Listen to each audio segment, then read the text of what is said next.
The Paragon of Man, Smoke Pit Fairy Tales Part 3, Chapter 7, Lighthouse Nightmare.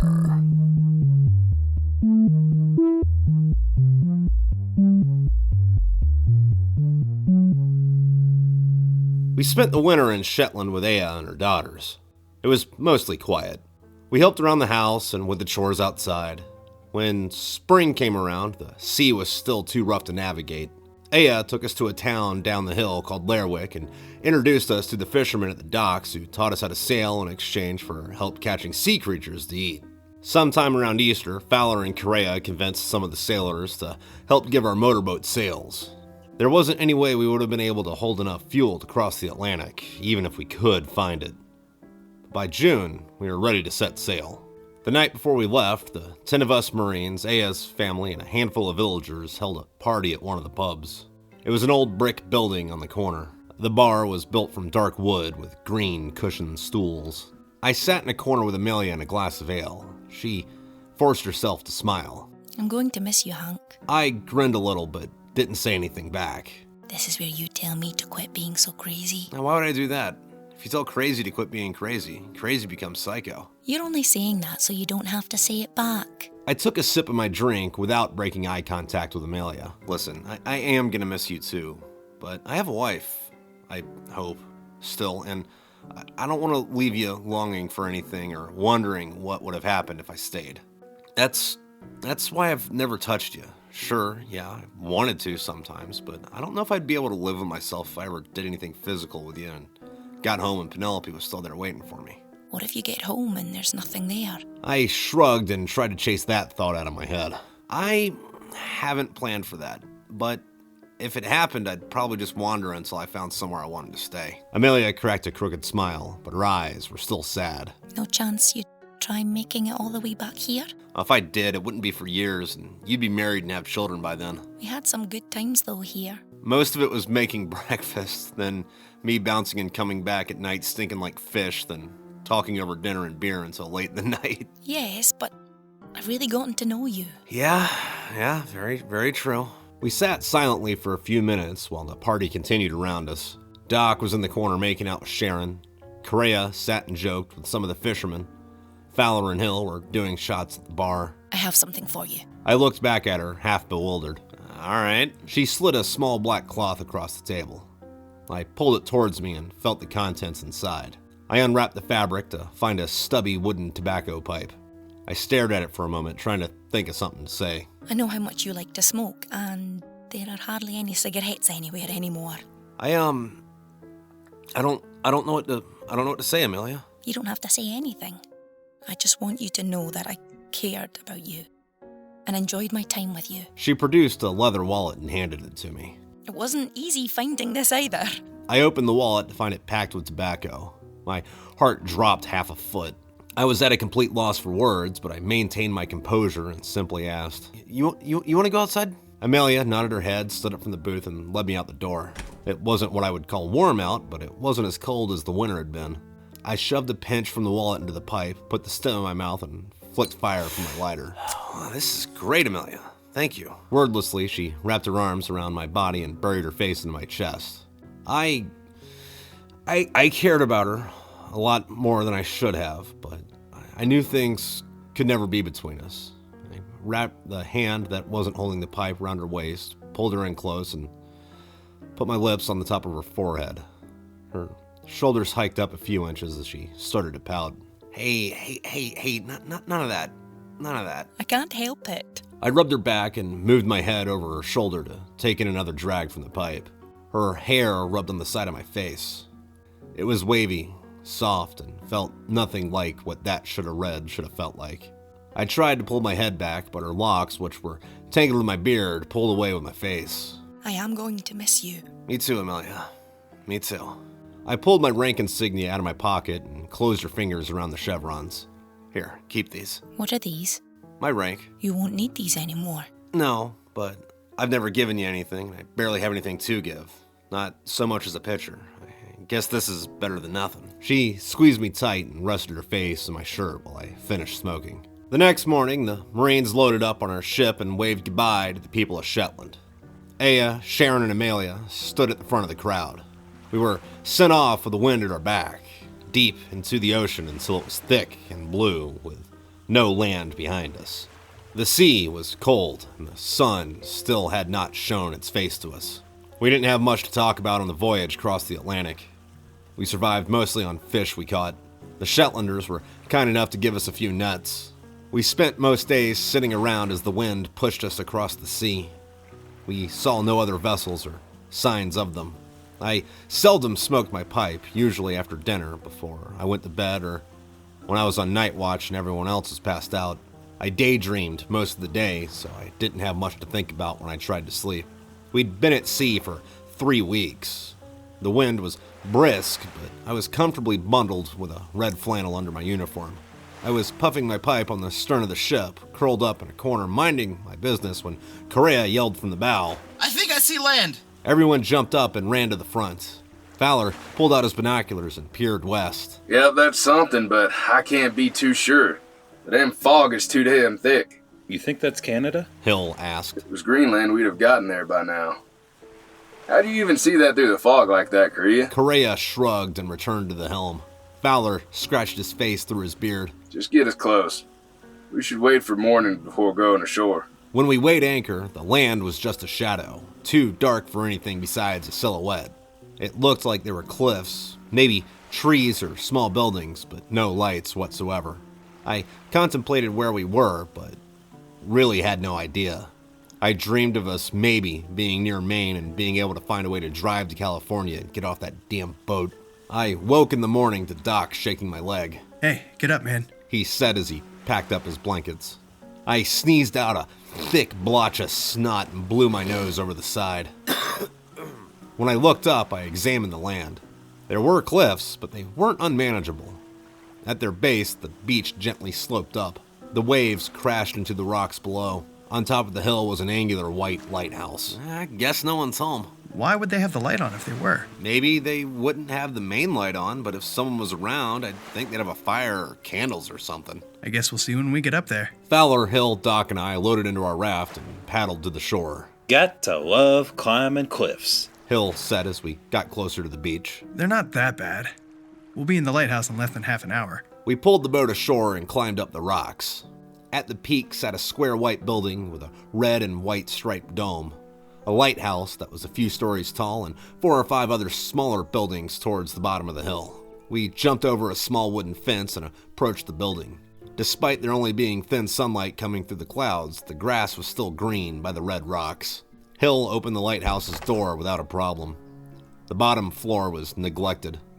There wasn't anything living in it, or much clutter, but dust and cobwebs covered the surfaces like snow. We climbed the stairs to the top and stepped out of the window. You can see pretty far from up here. Hill observed the landscape. "There's a road heading inland. How far away do you think the nearest town is?" No idea, but no one's been here for a while. No, they haven't, and I would guess no one's coming back anytime soon. My legs hurt from not using them for so long, then climbing the cliffs and tower. What do you guys think about bringing the boat in as far as we can, hunting for a bit, and getting away from the fish for a while? "That's probably not a bad idea. We can hunt for something, get some fires going, be warm for a bit, then head back out to sea in a week or 2. Sounds like a plan, but first let's do some recon and make sure that we're the only people here." By that night, we had our ship anchored safely off the coast, and the Marines camped on top of the cliffs and the buildings. "It feels good to be on land." Doc broke up some boards he found in the basement to start a fire. Yeah, super happy to be off that boat. "It's only a couple of days, but still, better than nothing." Remember the AAV ride to Russia? Oh God, that was fucking terrible. It was worse than most of the rest of the war. Doc broke another board. I shook my head and started putting the boards in a circle. We were a few feet outside the lighthouse and the night was almost upon us. The grass I sat on was soft and felt good after weeks on the hard deck of the ship. Doc pulled some dead grass and started kindling the fire. I leaned back on my Alice pack and started packing my pipe. I looked in the leather wallet Amelia gave me. There wasn't a terrible amount of tobacco left. I flicked open my lighter and lit the bowl. I held the smoke in my lungs almost to the point where I would have passed out and exhaled thick, blue smoke. I looked up to the top of the lighthouse and thought I saw a shape. I squinted my eyes and leaned up a smidge. Hey, Doc, are those crows up there? Doc turned his head to look up. They look like ravens. Just 2 of them? Looks like it. Doc ignored the birds and returned to starting the fire. I pondered it for a moment. The animals gave me a chill. I shook it off through my shoulders. Doc? Yeah. When we were tied up in Scandinavia by that fucking cult, Doc gave me a troubled look. Well, the ravens like that untied my knots. What? I can't explain it, man, but that's what happened. Doc winced at me, then looked back up at the birds. Are you sure you weren't just hallucinating? He turned back to the small fire before him and blew gently into the flames. I never really am anymore. Doc got the fire burning and we sat silently beside it for about an hour into the night. I guess one could say Doc looked upset, but it wasn't any worse than it had been for a long time. I wondered what people thought I looked like. I puffed my cigar and rubbed my beard. I wondered if Penelope would recognize me with that much facial hair. Do you think that they're alive, Doc? Who? Anyone at home? If by home you mean Oklahoma, they might be. If you mean California, that's anyone's guess. And if they're not at home, I don't know if we'll ever find them. That doesn't give me much confidence. I sunk back into my pack. Well, nuclear war isn't exactly something you come waltzing home from. So what do you think will happen if we get back and we find everybody okay? I don't know. It's not going to be the same as it was. We'll all have to find a new way to survive. Unless, of course, the government's still around and employing the Department of the Navy. Then I don't know what the hell I'd do with Christy. What do you mean by that? I took another pull from the pipe. I'm assuming she's dead. I mean, I was banging Sharon. Yeah, I know, Doc. I was in the room half the time trying to fucking sleep. Doc stirred the fire to build the flames. You're assuming Penelope's alive? Why wouldn't I?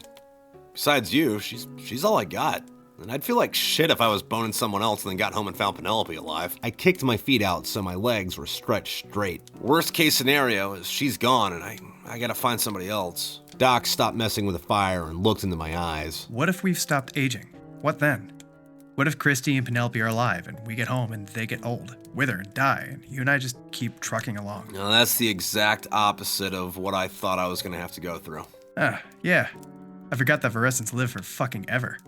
How old's Penelope? Considering I don't know the date, nor am I confident I know what year it is, I'm gonna say mid-90s? Maybe early? Oh shit. Doc's face got serious. What? I looked around the area concerned. I don't know what year it is either. Nope. We sat around the fire until it was well into the night. I laid back on the grass looking at the sky, wishing I could see the stars. There was nothing up there in the heavens besides darkness. I put my hands behind my head and watched bits of embers flutter into the night until my eyelids were too heavy to keep open. My eyes opened and saw tiny lights above me. I rubbed my face and squinted. It was stars. I jumped up to my feet and hollered, "Hey, Doc!" He didn't answer. Hey, Doc. I looked to where he was by the fire, but neither he nor the flames were there. I was standing in a rubble-filled concrete room, alone. A veil of confusion covered me. I inspected the area. I was still wearing my clothes, but when I looked through a hole in the wall, I saw St. Petersburg. I peered over the wall and, seeing an unoccupied and silent street, climbed down. Fog quickly filled the air. I was blind except for a few meters in any direction.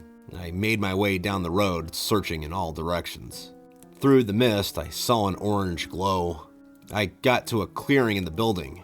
It seemed as if it was a city park, but even it wasn't spared from the mountains of broken buildings heaped around it. All of a sudden, the fog cleared. I was surrounded by Russian soldiers, sailors, and Marines.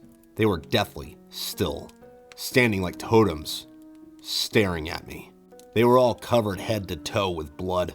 Some of their bodies were mangled, others only having a few holes. Then, with a terrifying shriek, they hobbled towards me. I reached for my rifle but couldn't find it. I grabbed the K-bar off my belt and held it in front of me. "Stay the fuck back!" I commanded. They halted, all but Stevens. I looked at him puzzled. "Why are you here?" Stevens asked. I glanced around, terrified to the point of shaking. I looked back at Stevens' bloody facade. I don't know where I am. "You're where the sun has never and will never shine. The farthest from home you've ever been. I don't understand." You're in the middle ground between Earth and the afterlife." I didn't know if I should be euphoric or horrified. "So, I'm dead? I'm dead. Why am I back in Russia?" "You're not dead, Hank. That's why you shouldn't be here. He pulled the canteen to his lips and poured blood into his mouth. I put the K-bar back in its sheath. You need to go home, Hank. And it's going to be a long, hard journey. But you can do it. God's not going to make it easy on you. But you will make it. Stevens presented half of a crooked smile. We both know you're not coming this way for a very long time, don't we? I didn't answer him. There are problems in your home that you will have to fix by drawing more blood. He blinked hard and took a breath. There's still a monumental amount of blood ahead of you. Then, as swiftly as he appeared, he was gone.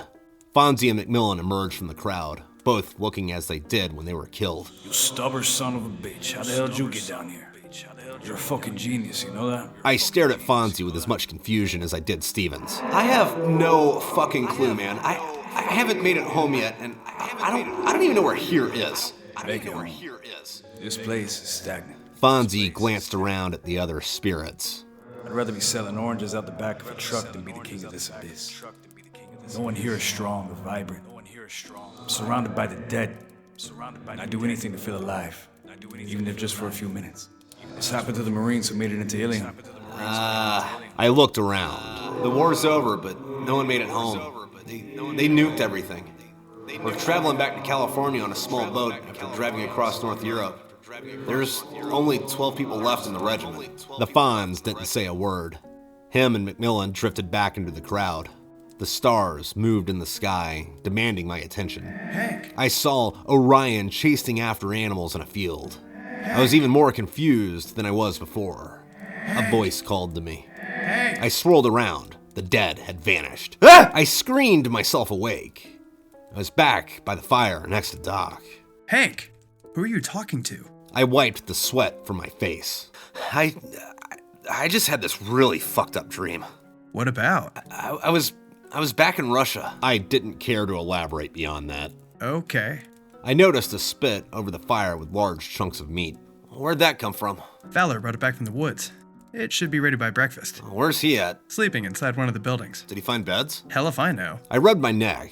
It was stiff from sleeping on the ground. I reached for my belt, which was resting near my pack for my K-bar. I lightly stabbed the meat to see how cooked it was.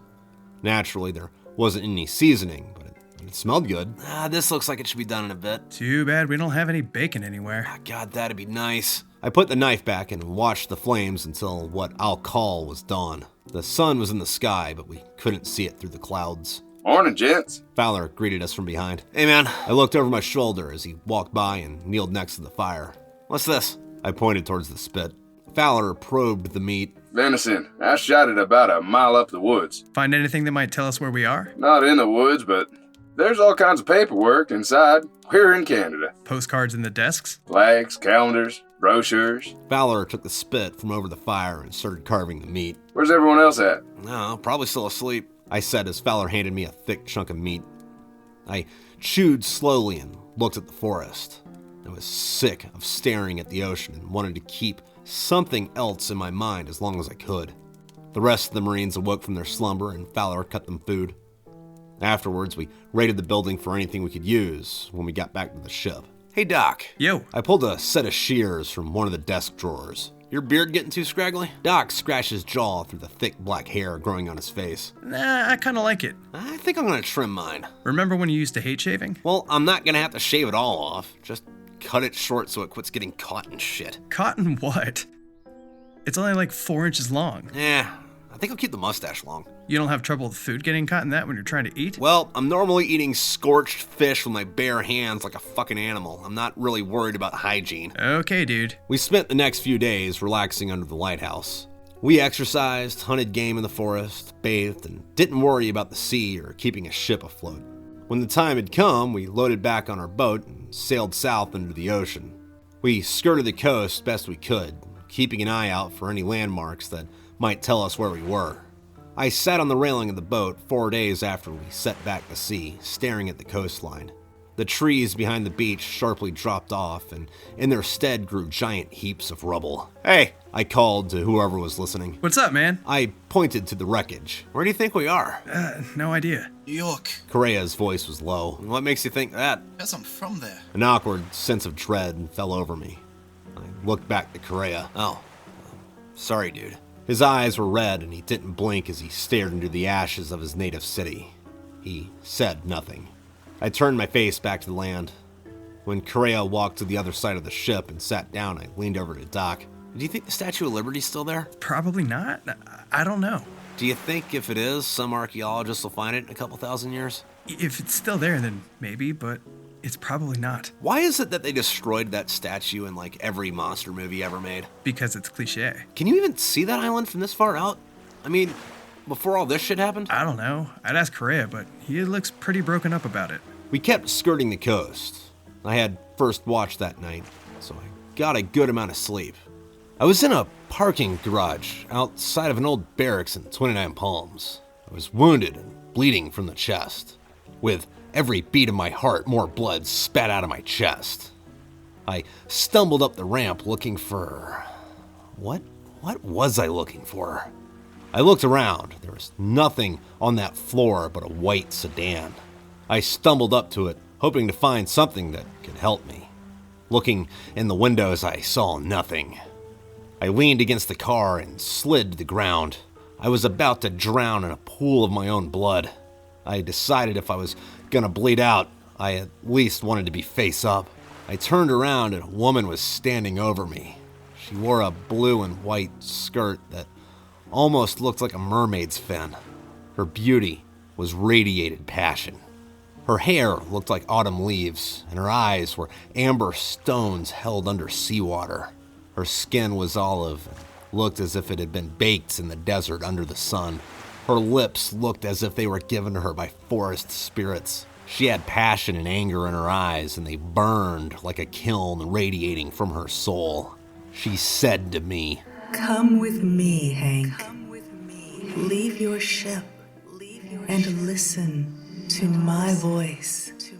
No one has ever sailed past this point without me pouring my honey into their ears." Her voice was the sweetest thing I'd ever heard. She laid her body against mine on the cold concrete. As soon as her warmth touched me, all the pain from my bleeding heart went away. I felt content, comfortable, and happy.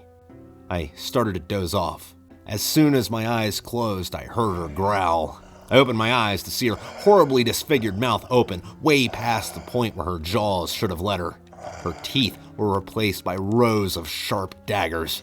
She bore them down in my chest and ripped out my heart. She chewed on the muscle as I watched helplessly from below. My chest was open and my innards were spread out. The life force left my body. I screamed myself awake. I slapped my chest to make sure it was still there, then calmed myself down and went back to sleep. Hey, what's up? Oh, that was Yawn. What's up? Thanks for listening to another chapter episode. Smoke and Fairy Tales 3. This one was chapter 7. It's called Lighthouse Nightmare. Probably caught that at the beginning of the video. Anyway, it was in this. LaVoki was doing Doc. Eric Pickle was doing Fowler. Matt Kupcivevicious was doing Correa. Stephanie Murdoch was doing Amelia was in this fucking chapter. Shit, I fucking recorded this like 6 months ago, dude. I'm like, wait, I'll go into that in a minute. But Nick Schulte was Hill. Dyllan. Dzielski was Stevens. Travis Weidemann was the Fonz. And Elizabeth Ruelas was the woman in the nightmare. Yeah, no, I recorded this forever and a fucking day ago. What is it? It's March? I don't know. But yeah, no, I put these up on Patreon as soon as I get done with them, and then, schedule them over here for fucking, YouTube shit. I think the audiobook for this is the audiobook for this has been out for a few months. And then over on Patreon, I am on chapter 5 of the next book. So we're steamrolling along over that way. But yeah, it's fun. Good times. Fuck me, I'm tired. Shouldn't be. I've been up for a few hours. Started doing the sweat thing again, so that was fun. I'm watching that show Chainsaw Man. You guys seen that? It's a cartoon about a guy who's, you know what? I'm not even gonna bother fucking explaining it. It's a lot. It's fun. That's where we're gonna put that one. And then last week I went to go see Steel Panther with fucking Pickle, so that rocked. We were in Nashville and there was a bunch of tornadoes coming down and baseball-sized hail and flooding and shit. So nobody went to the concert, so we were right fucking there. By nobody, I mean I think maybe 200-300 people fucking went. So it was cool. All right, I'm gonna quit rambling for now. No, I'm not. I'm yawning. boring. Anyway, what I was going to get to is if you don't want to wait for me to read these to you, you can go listen to, I guess the rest of this book and part of the next one on Patreon, or you could go to Audible and download the book, or you could just buy the book and read it. Or you get the War Chest, which has got that's like the box set of the books. It's got like stickers and cards and patches and shit. I gotta put a few of those together today. And it'd probably be smarter if I did B-roll of me putting those together and use that instead of just kind of talking about it. But I'm not gonna do that because I'm fucking tired and I don't give a shit. All right. Thank you for listening. Thank you for tuning in. I will catch you next week. All right. You have a good one. Here's your bloopers. If I have bloopers. I think this one's got bloopers. They should all have bloopers. All right. Bye. Do-do-do-do-do-do-do. I'd rather be Fuck.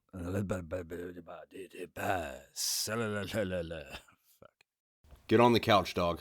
So I read this with two different reflections because there's no comma after why. But it seems like the light is off.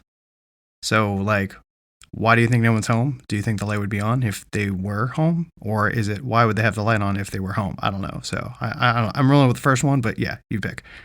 The bar was built from dark wood with greened cushion. Greened. I'm surrounded by the dead, and I'd do anything to feel alive, even if so goddamn close. That's probably not a bad idea. We can hunt something, get some fires going, be warm for then. Be warm for a bit then. Okay, try that again. Take 2. Now see again, the comma placement. Ugh. Hold on, let me redo that one, because I didn't actually fucking... That's probably not a bad idea.